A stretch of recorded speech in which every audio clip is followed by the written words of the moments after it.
Bismillahirrahmanirrahim. Assalamualaikum warahmatullahi wabarakatuh. Selamat pagi untuk anak-anak bapak semuanya, dan semoga kita selalu dalam keadaan sehat.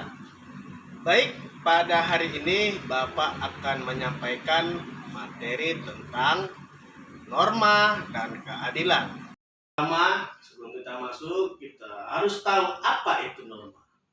Bapak yang menyampaikan pengertian norma. Sejak kelahiran hingga akhir hayatnya, manusia selalu hidup berkelompok. Seorang ahli filsafat dari bangsa Yunani bernama Aristoteles mengatakan bahwa manusia adalah zoon politikon, yang artinya manusia selalu hidup berkelompok dalam masyarakat. Manusia memiliki dua kedudukan. Yang pertama, sebagai makhluk sosial dan individu. Sebagai makhluk sosial, manusia selalu membutuhkan orang lain.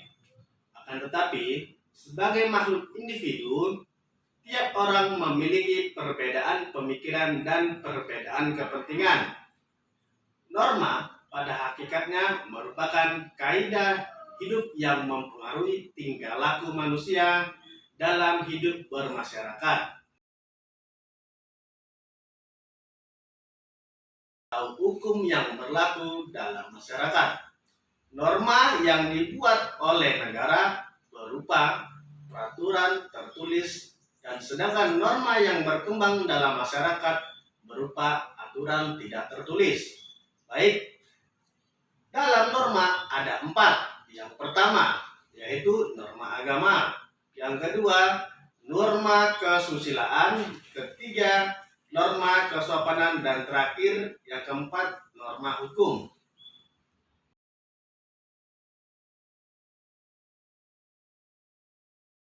Norma agama adalah sekumpulan kaidah atau peraturan hidup manusia yang sumbernya dari wahyu Tuhan. Penganut agama meyakini bahwa apa yang diatur dalam norma agama berasal dari Tuhan yang Maha Esa, yang disampaikan kepada Nabi dan Rasulnya untuk disebarluaskan kepada seluruh umat manusia di dunia. Pelaksanaan norma agama bergantung pada agama yang dianutnya. Di Indonesia, jumlah agama pada saat ini yaitu ada 6. Apa yang pertama, anak bapak? Pertama ialah agama Islam, kedua agama Kristen, ketiga Katolik, keempat Hindu, kelima Buddha, dan yang terakhir ialah Konghucu.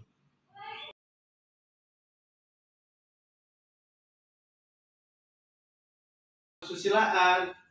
Norma kesusilaan ialah peraturan hidup yang berkenaan dengan bisikan kolbu dan suara hati nurani manusia. Kehadiran norma ini bersamaan dengan kelahiran dan keberadaan manusia itu sendiri, tanpa melihat jenis kelamin dan suku bangsanya. Norma kesusilaan berkaitan sangat erat dengan norma agama. Mengapa? Karena hal ini berarti bahwa ajaran norma agama mengandung kaidah kesusilaan. Contohnya seperti jagalah kehormatan keluargamu, niscaya hidupmu akan penuh martabat. Norma kesusilaan memiliki keterkaitan dengan norma hukum.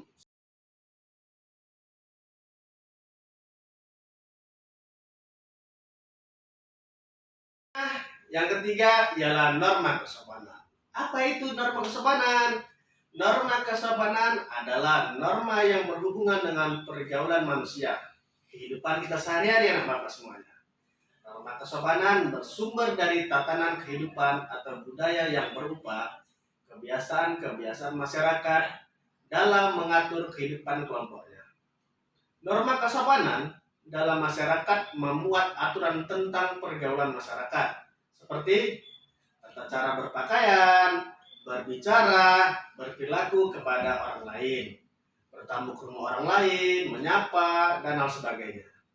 Tata cara dalam pergaulan ini yang berlangsung lama dan tetap dipertahankan oleh masyarakat, lama-kelamaan melekat secara kuat dan dirasakan menjadi adat istiadat.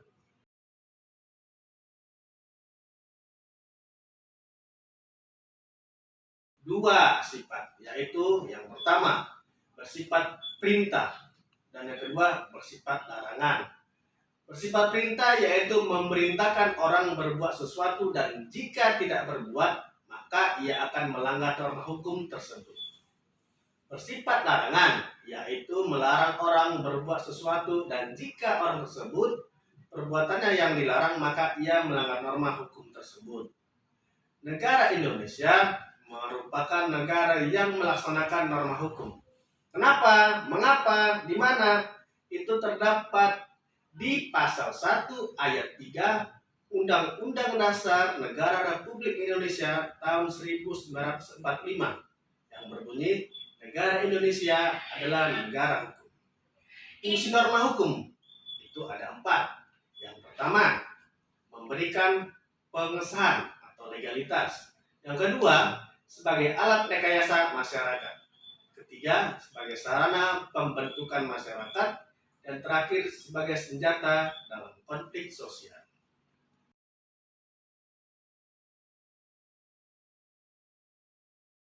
Semoga materi yang Bapak berikan kepada anak Bapak seluruhnya dapat memahami dengan baik dan menerapkan dengan baik di kehidupan bermasyarakat dan di lingkungan rumah masing-masing.